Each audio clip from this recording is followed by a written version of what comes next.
নমস্কার বন্ধুরা, আশা করি সবাই খুব ভালো আছো। শুভমিতা ব্লগে সবাইকে স্বাগত জানাই। আজকে তোমাদের সাথে কুমড়োর একদম নতুন ধরনের এক রেসিপি শেয়ার করব। অল্প কুমড়ো দিয়ে এই রেসিপিটা তোমরা যদি একবার বানিয়ে খাও তাহলে কিন্তু বারবার বানাতেই হবে। কোনো রকম বাটাবাটির ঝামেলা ছাড়াই দুর্দান্ত স্বাদের এই কুমড়োর রেসিপি একদম ইউনিক ধরনের রেসিপিটা তোমরা গরম ভাত হোক বা রুটি পরোটা যে কোনো কিছুর সাথেই খেতে পারো। রেসিপিটা কেউ স্কিপ করো না, স্কিপ করলে কিন্তু আমি কি পদ্ধতিতে রেসিপিটা বানালাম বা কি মশলার অ্যাড করলাম সেটা তোমরা মিস করে যাবে, তখন কিন্তু রেসিপিটা খেতে এতটা ভালো হবে না। তাহলে চলো রেসিপিটা দেখে নেওয়া যাক। আশা করি রেসিপিটা তোমাদের ভালো লাগবে। এখানে আমি প্রথমেই একদমই অল্প পরিমাণে কুমড়ো কেটে নিয়েছি পাতলা পাতলা করে।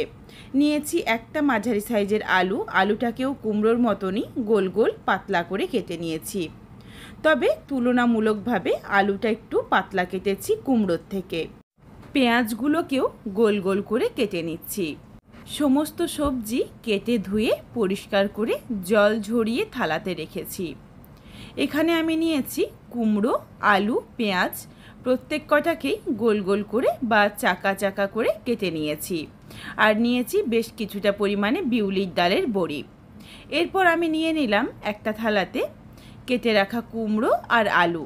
কুমড়ো আলুতে দিয়ে দিচ্ছি স্বাদ অনুযায়ী লবণ, সামান্য একটু হলুদের গুঁড়ো, আর ঝালের জন্য দিয়ে দিচ্ছি অল্প একটু লঙ্কার গুঁড়ো, আর দিয়ে দিচ্ছি 1 চিমটি পরিমাণে চিনি। এরপর কুমড়ো আর আলুর সাথে ভালোভাবে গুঁড়ো মশলাগুলো মেখে নিলাম। এরপর এগুলোকে 10 থেকে 15 মিনিটের জন্য রেস্টে রাখবো, যাতে কুমড়ো আর আলু থেকে বেশ কিছুটা পরিমাণে জল ছেড়ে যায় আর মশলাগুলোও ভালোভাবে সবজির মধ্যে ঢুকে যায়। একটা কড়াই বসিয়ে নিয়েছি। কড়াইয়ের মধ্যে 1 থেকে 2 চামচ পরিমাণে সরষের তেল গরম করে নিয়েছি। রান্নাটা কিন্তু পুরোটাই সরষের তেলেই করতে হবে।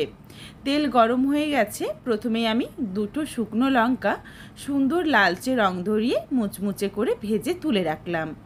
ওই তেলের মধ্যে দিয়ে দিচ্ছি কিছুটা পরিমাণে বিউলির ডালের বড়ি। বড়িটাও নাড়াচাড়া করে সুন্দর লালচে রং ধরিয়ে ভেজে তুলে রাখবো। তোমরা তোমাদের পছন্দ মতো বড়ির পরিমাণ আরও বাড়িয়ে বা কমিয়েও নিতে পারো। বড়িগুলো সুন্দর লালচে রং ধরে গেছে, বড়িটা তুলে রেখে দিচ্ছি। ওই কড়াইয়ের মধ্যেই আবারও 1 চামচ পরিমাণে সরষের তেল গরম করে নিয়েছি। তেল থেকে কাঁচা গন্ধ চলে গেছে।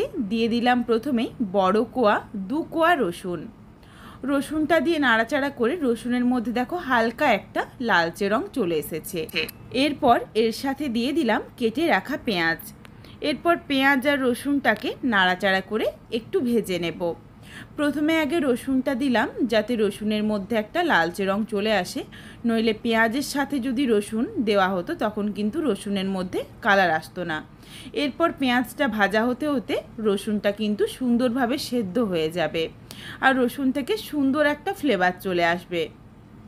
সুন্দর দেখো একটা হালকা লালচে রং ধরে গেছে পেঁয়াজের মধ্যে। এরপর পেঁয়াজটাও আমি তুলে রেখে দিচ্ছি। ওই কড়াইয়ের মধ্যেই আবারও 1 থেকে 2 চামচ পরিমাণে সরষের তেল অ্যাড করে দিয়েছি। এই রেসিপিটার মধ্যে তেলের পরিমাণটা একটু বেশি লাগে, তার কারণ বারে বারে অল্প অল্প করে তেলটা অ্যাড করতে হয়।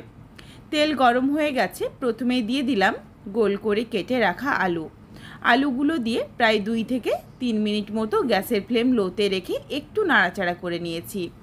আলুর মধ্যে দেখো সুন্দর একটা লালচে রং ধরে গেছে। এরপর এর সাথে দিয়ে দিলাম কেটে রাখা কুমড়ো। আলুটাকে প্রথমে একটু ভেজে নিতে হবে, তারপর কুমড়ো দিতে হবে। তোমরা চাইলে প্রথমে আগে আলুটা ভেজে তুলে নিয়ে তারপরেও কুমড়োটা দিতে পারো। তবে আলু যদি একটু না ভেজে আলু কুমড়ো একসাথে দেওয়া হয় তখন কিন্তু আলুটা কাঁচা থেকে যাবে, আলু ভালোভাবে ভাজা হবে না, রেসিপিটা কিন্তু তখন খেতে ভালো হবে না।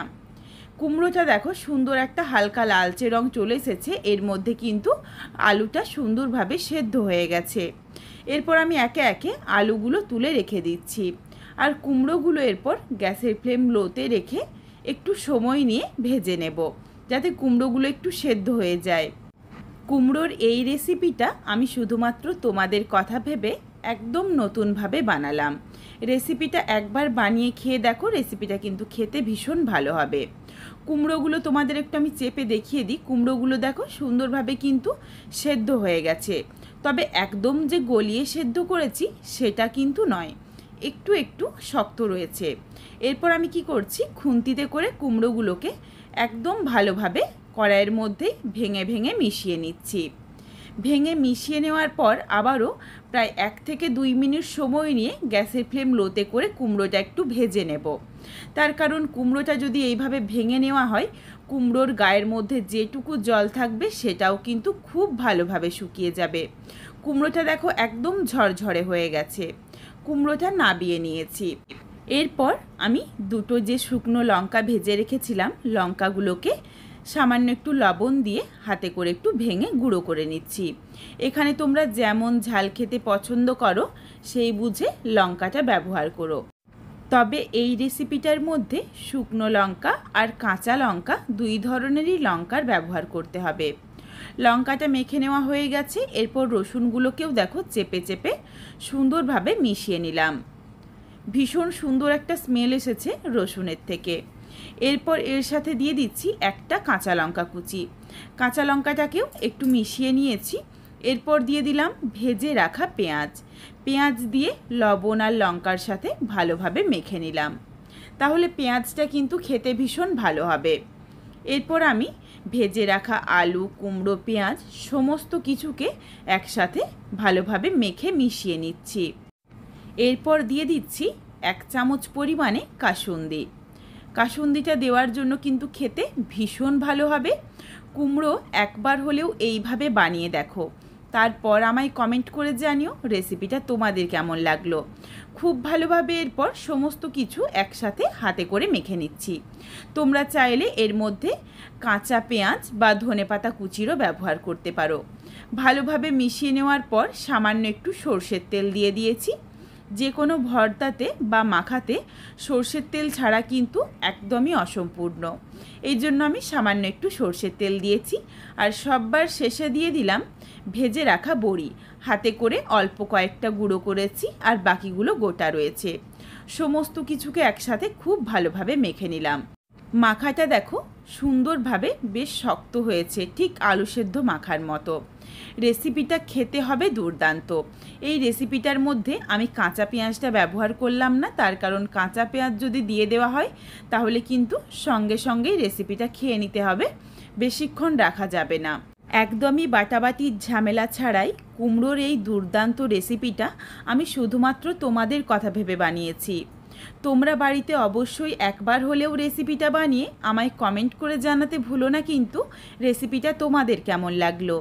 রেসিপিটা তোমাদের যদি ভালো লাগে তাহলে লাইক করো, শেয়ার করে বন্ধুদের দেখার সুযোগ করে দিও।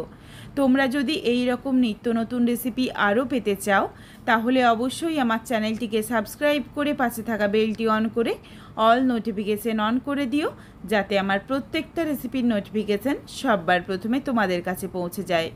আবারও খুব শীঘ্রই হাজির হচ্ছি নতুন কোনো এক রেসিপি নিয়ে। পরবর্তী রেসিপি দেখার আমন্ত্রণ রইল। পুরো ভিডিওটা দেখার জন্য অনেক অনেক ধন্যবাদ। তাহলে আজকে আসি, সবাই ভালো থেকো, সুস্থ থেকো।